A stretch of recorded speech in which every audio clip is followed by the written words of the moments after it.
হৰে কৃষ্ণ। তো ইতিমধ্যে মই ইয়াৰ আগৰ আলোচনাটোত আপোনালোকক চৰাংগ শৰণাগতিৰ সম্পৰ্কে কৈছিলোঁ। তাত পৰীক্ষিত মহাৰাজৰ এটা কাহিনী কোৱা হৈছিল। সেই কাহিনীৰে আঁত ধৰি আপোনালোকে ইতিমধ্যে অলপ আলোচনা কৰিলে। মই আৰু এটা সৰু দুটামান কথা ক'ব বিচাৰিছোঁ, আৰু এই কৈয়ে আমাৰ গোটেই যিটো আলোচনা তাৰ মই বিৰাম কৰিম। গতিকে আমি দেখিলোঁ যে আমাৰ জীৱনত আমাৰ বহু অভিজ্ঞতা হয় যে ভগৱানে যিটো বিচাৰে সেইটোৱেই হয়।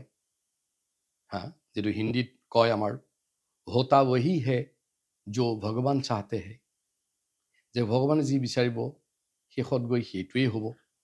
কাৰণ আমাৰ ভাগৱত গীতাৰ 13 নম্বৰ অধ্যায়ৰ 23 নম্বৰ শ্লোকত ভগৱানে নিজেই কৈছে যে ভগৱানৰ ইচ্ছাৰ অবিহনে গছৰ পাত এখিলাও লৰচৰ নকৰে। Even to have a dance of the leaves of a tree, it needs Krishna's sanction. যে কৃষ্ণৰ ইচ্ছাৰ অবিহনে গছৰ পাত এটাও লৰচৰ নকৰে। যাই হওক, আমি ইতিমধ্যে ক'লোঁ যে উত্তৰাৰ গৰ্ভজাত সন্তান ৰক্ষা পৰিলে, আৰু সেই সন্তান যথাসময়ত পৰীক্ষিত ৰূপে জন্মগ্ৰহণ কৰিলে। আৰু এই পৰীক্ষিতৰ জন্ম সময়ত ইতিমধ্যেই কৃষ্ণই এই ধৰাতলৰ পৰা তেওঁৰ লীলা শেষ কৰি নিজৰ স্বধামলৈ গতি কৰিছে। পৰীক্ষিতে জন্ম হোৱাৰ পাছত তেওঁ লাহে লাহে যেতিয়া ডাঙৰ হ'ল, তেওঁ যি ব্যক্তিকেই দেখে, যিজনকেই দেখে, তেওঁৰ মনত এটা প্ৰশ্ন হয় যে এইজনেই নেকি সেই ব্যক্তিজন যিজনে মোক গৰ্ভজাত অৱস্থাত ৰক্ষা কৰিছিল। এইদৰে তেওঁ প্ৰতিজন ব্যক্তিকে পৰীক্ষণ কৰি আছিল, সেইকাৰণে তেওঁৰ নামটো পৰীক্ষিত।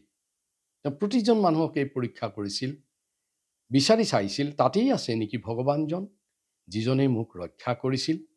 এইদৰে সকলো সময়তে অনবৰতে উইদাউট এনি ইণ্টাৰাপশ্যন কণ্টিনিউৱাছলি নিৰৱচ্ছিন্নভাৱে তেওঁ ভগৱানৰ কথাই সদায় মনত ৰাখিছিল, আৰু ভগৱানক বিচৰাতেই তেওঁ মগ্ন আছিল। তেওঁৰ মনটো ভগৱানৰ অভয় চৰণত ৰাখিছিল শৰণাগত হৈ। এই যে বিষয় বাসনাৰ পৰা মনটো আঁতৰাই শ্ৰীহৰি ভগৱানৰ শ্ৰীচৰণত মন স্থিৰ ৰাখিব লাগে, এইটোৱেই আমাৰ ভক্তসকলৰ জীৱনৰ উদ্দেশ্য হোৱা উচিত।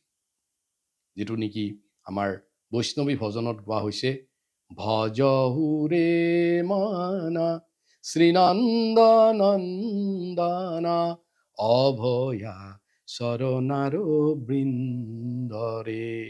ভগৱানৰ অভয় চৰণত মন ভজিব লাগে, মনটো তাতেই নিবিষ্ট ৰাখিব লাগে। গতিকে আপোনাৰ মনটো এনেকুৱা বস্তু এটা নহয়তো যে সেইটো হৃদয়ৰ পৰা উলিয়াই, আমাৰ ভিতৰৰ পৰা উলিয়াই ভগৱানৰ চৰণত থৈ দিম। এইটো আমাৰ কাৰ্যৰ দ্বাৰা মনটো নিব লাগিব। সকলো কথা আমি যে খোজ কাঢ়ো এটা কাৰ্য, এই কাৰ্যটো কোনে কৰিছে? মনে কৰে। আকৌ আমি ধৰক খাওঁ, দেখাত হাত, মুখ, দাঁত, জিভা এইবিলাক লগাই খাওঁ। হাতে খোৱা নাই, মুখে খোৱা নাই, জিভাই খোৱা নাই। আমি কওঁ নহয়, মোৰ খাবলৈ মন গৈছে, মোৰ যাবলৈ মন গৈছে, মোৰ পঢ়িবলৈ মন গৈছে। মন যায়, বিভিন্ন কাৰ্য কৰিবলৈ মনটো যায়। আৰু এই সকলোবিলাক বস্তু যাব লাগে শ্ৰীহৰিৰ চৰণত, যে মোৰ ভগৱানৰ চৰণত যাবলৈ মন যাব লাগে। আৰু এইটো এটা মানে ফিজিকেল কথা নহয়, মই ক'লোৱেই যে আমাৰ বিভিন্ন কাৰ্যৰ দ্বাৰা ভগৱানৰ চৰণত গৈ শৰণাগত হোৱাৰ যিটো হাবিয়াস, আগ্ৰহ, ব্যাকুলতা, এইটো থাকিব লাগে। তৎ বিষ্ণুৰ পৰমম পদম, ঋগ্বেদত কোৱা হৈছে যে বিষ্ণুৰ পদেই পৰম গতি বুলি বুজিব লাগে। যিটো শংকৰদেৱে তেওঁৰ জীৱনত যিটো প্ৰথম বৰগীত তেওঁ তাক গাইছিলে, মন মেৰি ৰাম চৰণ লাগু, চৰণেহি লাগু, চৰণত গৈ লাগা। কাক কৈছিলে? মন মেৰি, মোৰ মন, ৰাম চৰণেহি লাগু, ৰামৰ চৰণত গৈহে লাগা। গতিকে আমি দেখিলোঁ যে ভগৱানৰ অভয় চৰণত শৰণাগত হোৱাটোৱেই আমাৰ জীৱনৰ লক্ষ্য হোৱা উচিত। এতিয়া প্ৰশ্ন হ'ল যে শ্ৰীহৰিৰ পাদপদ্ম প্ৰাপ্তিৰ বাবে আমি কিমান ধ্যান কৰিব লাগিব, কিমান তপস্যা কৰিব লাগিব, কিমান জপ কৰিব লাগিব, কিমান পূজা, যাগ, যজ্ঞ, কৰাৰ প্ৰয়োজন আমাৰ আছে। বিশেষকৈ কলিযুগ এনেকুৱা এটা যুগ যে আমাৰ সময় তিনেই তাকৰ, অল্প আয়ু, আৰু আমাৰ ব্যস্ত, আমাৰ লোকবোৰ আমি ব্যস্ত। তো এনেকুৱা ব্যস্ত লোকৰ বাবে কলিযুগত, অল্পায়ু লোকৰ বাবে এই কলিযুগত, আমাৰ হতভগা দুকপলীয়া এই লোকসকলৰ বাবে, আমাৰ দৰে এলেহুৱা মানুহৰ বাবে, এই সকলোবিলাকৰ বাবে এইবোৰ কৰাৰ সময় ক'ত? এই প্ৰশ্নটো আমাৰ মনত আহে। আৰু এই কথাখিনি কি দয়ানিধি, মানে দয়াৰ সাগৰ, কৰুণা নিধি, কৰুণাৰ সাগৰ ভগৱানে কি বুজি পোৱা নাই? ভগৱানটো আমাৰ পৰম পিতা, গতিকে তেওঁ বুজি পায় যে কলি যুগত আমাৰ কি দুৰ্দশা। এই দুৰ্দশাগ্ৰস্ত লোকবিলাকক, বদ্ধ লোকবিলাকক, পতিত জীৱবিলাকক, এই দুৰ্ভগীয়া জীৱবিলাকক সহজেই যাতে তেওঁলোকে ভগৱানক বুজি পায়, সহজেই যাতে ভগৱানৰ শৰণাগত হ'ব পাৰে, সেইবাবে তেওঁ কি কৰিলে? গৌৰাংগ ৰূপ অৱতাৰ কৰি আমাক এটা সৰল উপায় দিলে। আৰু সেই উপায়টো কি?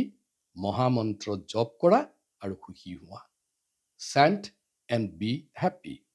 ভগৱানৰ দিব্য নাম আৰু ভগৱান অভিন্ন।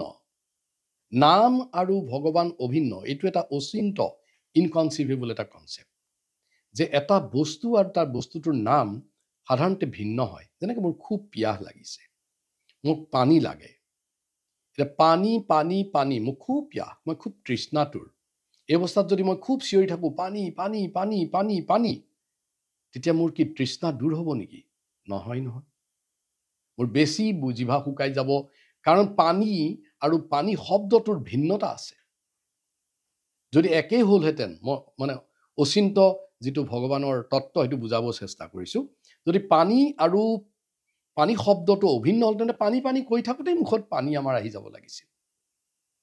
তেনেকৈ মই কাৰোবাক ভাল পাওঁ, মই আপোনাক ভাল পাওঁ, মই আপোনাক ভাল পাওঁ, মই আপোনাক ভাল পাওঁ, এনেকৈ যদি বহুত সময় কৈ থাকোঁ আৰু একো নকৰোঁ, তেতিয়া সেই মানুহজনে কি হ'ব? লাহে লাহে আপোনাৰ পৰা আঁতৰি যাব, আপোনাক ভাল নাপায়। কিন্তু মানে আপুনি ভাল পোৱা শব্দ আৰু ভাল পোৱা কৰ্মৰ মাজত এটা ডিফাৰেঞ্চ আছে। এইটো কি? এইটো জড় জগতৰ ক্ষেত্ৰত, জাগতিক ক্ষেত্ৰৰ ক্ষেত্ৰত।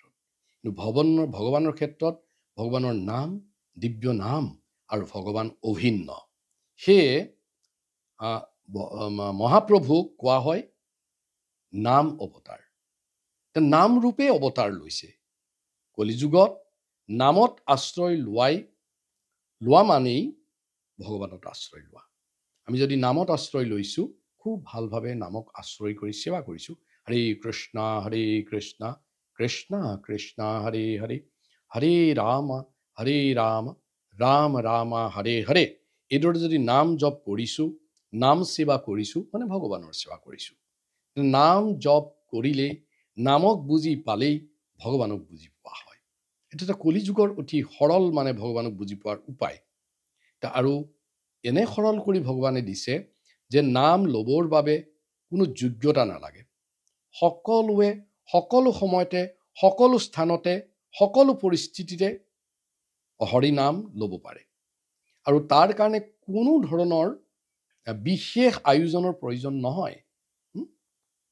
আনকি আমি শাস্ত্ৰত দেখিছোঁ যে আমাৰ এনে কিছু উচ্চ স্তৰৰ ভক্ত আছে, যিসকলে আনকি মানে আমাৰ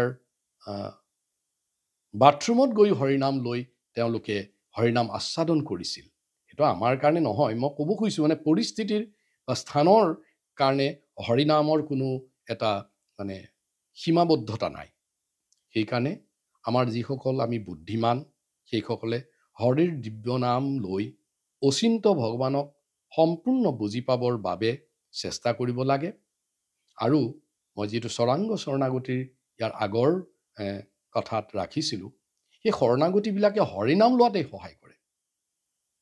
তৃণাদপি চুনিচেনা, যদি আপুনি তৃণৰ দৰে আপুনি সহ্য কৰিব পৰা গুণ থাকে, গছৰ দৰে আপুনি সহিষ্ণু হ'ব পাৰে, তৰুৰেৱ সহিষ্ণুতা, অমানীয় মান দেনা, আপুনি যদি কাৰোৰ পৰা মান নিবিচাৰি লোকক মান দিব পাৰে, এইবিলাক হৈছে হৰিনাম ল'বৰ কাৰণে, কীৰ্তনীয়া সদাহৰি মানে হৰিনাম অনবৰত লৈ থাকিবৰ কাৰণে আপোনাক সহায় কৰে।